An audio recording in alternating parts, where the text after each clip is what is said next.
Hello everyone, Marc Daniel Patrick here, musical theater coach. Thank you so much for taking time to check out the channel. Don't forget to go ahead and hit that subscribe button, and you can also find me on Instagram at Marc Daniel Patrick or at my website at marcdanielpatrick.com. And just before we get started here, I love reading through all of the comments that are coming up on each and every video in the channel. It's really helping shape the channel and drive the content forward. So to help with that, I thought I'd start a Q&A series where every week I'll post a question and answer video. I'll pick some of my favorite questions, whether they're musical theater related, acting related, vocal, questions about personal life and my personal journey. So if you have any questions, please throw them below, and I promise I will get to as many of them as I can as I start to roll out weekly Q&A videos. Today we're going to be looking at a song that's been heavily requested for this channel, so I thought why not get to it today. A little JRB, who's one of the best composers musical theater has ever offered. Now in 95 he came out with Songs for a New World, followed that up in 98 with a Tony Award winning production of Parade, and in 2001 he gave us Last 5 Years. And today we're going to look at one of the most standout performances from that show, and that is Still Hurting. Now we could have gone with a number of performances for this song. Of course, Sherry Renee Scott originated the role on Broadway, Anna Kendrick took her turn in the film adaptation, and most recently for an at-home concert series, Ariana Grande gave her best effort at the song as well. But I thought we'd go with one of my favorites, and that being Lea Salonga. Now this is a rehearsal clip we're going to take a look at, so they do give her a handheld mic, which usually I can't stand, but if there's anyone who's going to do this song justice, I feel like it's her. So let's go take a look.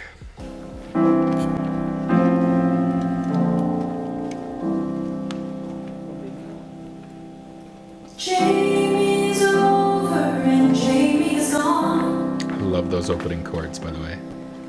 Jamie's decided it's time to move on. Jamie has new dreams he's building upon. And I'm still hurting. I love the way she plays this right away. It's so subtle and so reserved. She does that quite well, I feel. Like she's one of the performers that I feel like takes out a lot of the fluff of musical theater, which I obviously love and we obviously talk about a lot on this channel. But she really holds everything back until she needs to bring it out. There are some songs and some numbers that require you to add more and to really go for it. This is not one of them, right? This is one where you want to hold back and really let the emotion and let the pain of this song come through for the audience. Jamie arrived at the end of the line. Jamie's convinced that the problems are mine. Jamie is probably feeling just fine. And I'm still hurting. What about lies, Jamie? What about things that you swore to be true? What about you, Jamie? I don't know if that's a director in the back. I don't know if that's the pianist. Whoever said yes right there, I concur. So now why is that such a yes moment? Well, there are different ways of delivering dialogue, obviously, and some of the greatest musical theater performers and some of the greatest actors can really captivate an audience and add dimension with such unassuming text. And that's kind of what's going on here. Is you need to be able to play different levels within this song. There is so much pain in this number, right? That's basically what this entire number is hinged on. But right on that, what is the line? I think the line is, "What about you, Jamie?" And there are 1,000 ways you can deliver that line. But the way she does it, just holding back on Jamie, how she's so angry, there's so much pain, there's so much hurt. I mean, you can sob through that line, you can bawl through that line, you can scream that line, but she holds everything back and just delivers it Jamie, right? Just gives it that nice little, that subtle hint of the pain that she's feeling, which really kind of drives home the point even more, which is just a perfect way of delivering it, and hence the yes you get from whoever that was in the background. Jamie is sure something wonderful died.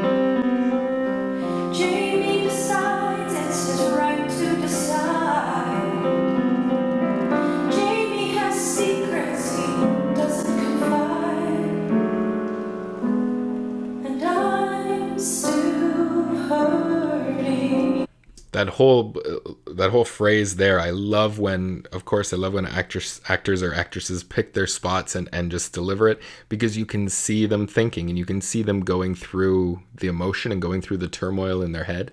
Um, this song doesn't, like I said in the beginning, the song doesn't need ad libs. The song doesn't need runs. It just needs to be just delivered perfectly, right? A lot of times you'll realize, as a musical theater performer, as an actor, as a singer, the easiest way to get from point A to point B is exactly a straight line, and play it straight. That's the easiest way you're going to get the emotion across, is just to play it straight. And she does it so incredibly well.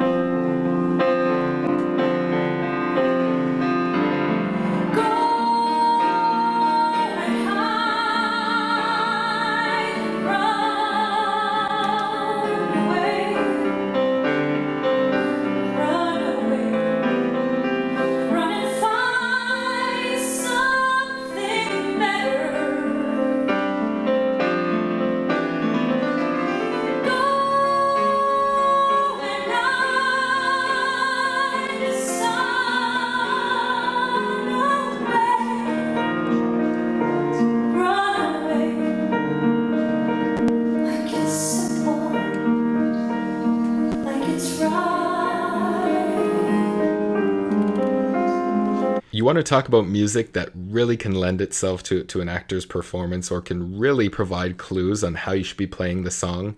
This is one of the best examples for it, really. This song is written in 9/8 time, which is so unbelievably rare. It's such a song that creates such dissonance and doesn't have such a smooth rhythm behind it, which is really exactly driving the character and driving the pain and emotion and turmoil she's feeling, right?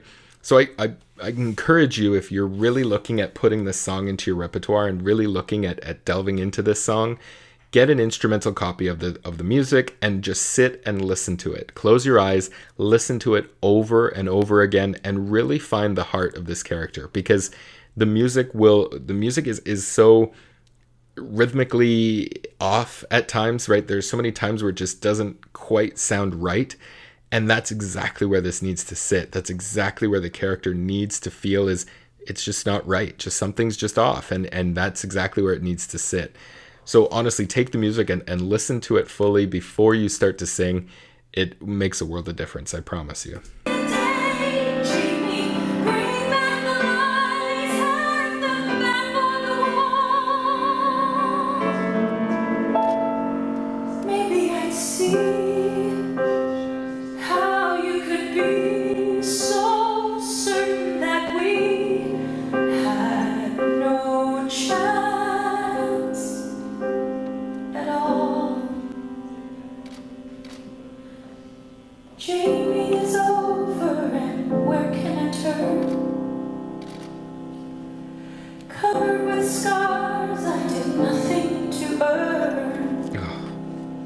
God, is there any more heart-wrenching lyric in a song than "covered in scars, I did nothing to earn"? Oh my God.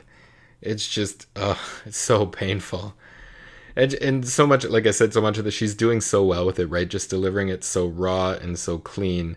By the end of it, you should just feel just worn out from the song, really. You should just feel just absolutely empty already, even as an audience member. You should just feel completely stripped of any, of whatever you had coming in, of your great dinner, your great lasagna you had before you came to see this show.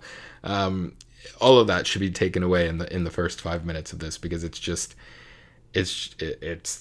so heart-wrenching.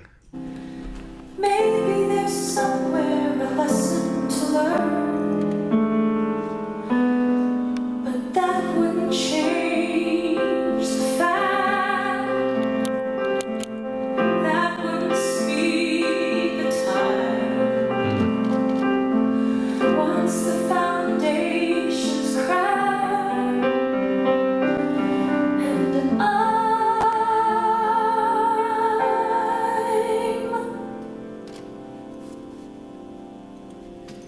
still hurting.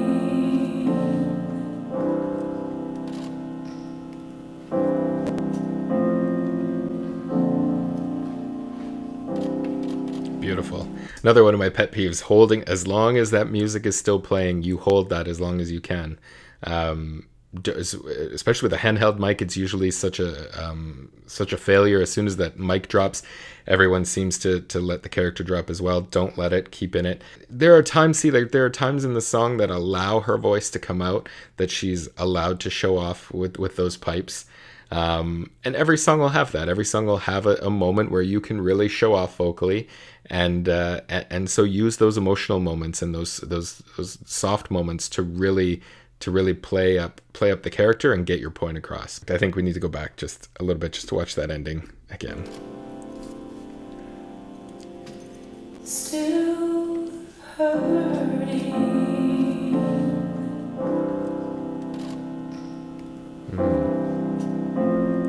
The confidence it takes to hold a moment on stage is so you'll get there eventually. I mean, everyone will develop that confidence eventually, but everyone usually wants to rush and push through things. The confidence you have to stand on stage, to hold a stage on your own, and just hold an audience and keep an audience on the edge of their seat is just so perfect. It's such a difficult song because of where it is in the show. For those of you who don't know, this is the number that kicks off the whole show and basically tells the audience, look, this beautiful love story you're about to watch unfold will eventually end. So it's such a depressing, painful place to start a show, right? It's a lot like the show This Is Us, where they tell you early on that Jack's gonna die, and then you just need to cry through 48 episodes to figure out how it happens. So it's a very difficult place to start the show. Most people come into a theater just excited and pumped for a performance. You hit them with this reality of, this show isn't going to be as beautiful as you think, and it's not going to be as smooth and as painless as you think. And it's a huge task to take on this opening number. So, and she just does it so perfect. Okay, that's all we have for this video. Thank you so much for watching. Go ahead and hit that subscribe button, and don't forget to find me on Instagram at Marc Daniel Patrick or at my website at marcdanielpatrick.com. And be sure to get all your questions in, as our first Q&A video is going to be launching this week. Until next time, I'm Marc Daniel Patrick, and thanks so much for watching.